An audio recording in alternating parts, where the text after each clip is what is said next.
Benvenue à Castelnau do Pape, bienvenue à Châteauneuf au Pape.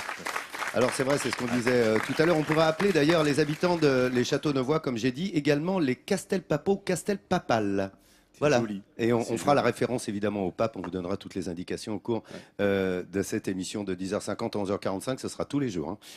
Dis-moi, les vignes, j'en parlais. Tu veux nous montrer des images aériennes uniquement pour nous de ces vignes? Bien sûr, ici à Châteauneuf-du-Pape, la vigne c'est tout un univers, un art de vivre, une passion, une économie. Toute la vie et l'histoire locale tournent autour de ce terroir de galets roulés. 3200 hectares de vignes plantées, plus de 300 châteaux et domaines. 13 cépages, 13 variétés de raisins composent cette appellation.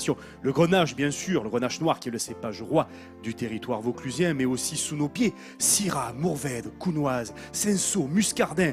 Voilà pour les raisins noirs. Et puis plus loin, Clairette, Roussanne, Bourboulin, Pipoule, Picardon pour les raisins blancs. Le travail de la vigne, c'est du soleil et du mistral qui balaye le secteur et assainit le vignoble. Ici, le Mistral souffle ici à peu près le tiers de l'année. Puis de l'ombre et de la fraîcheur, du calme dans les caves et les chais de vieillissement après les vendanges manuelles. C'est ici qu'est née la notion de l'AOC, appellation d'origine contrôlée, avec le baron Pierre Leroy, qui dès 1923 a valorisé avec un syndicat défense. Et c'est devenu en 1936 la première appellation d'origine contrôlée en France. Voilà. Et voilà, les Châteaunevois le savent bien quand on est à Châteauneuf-du-Pape.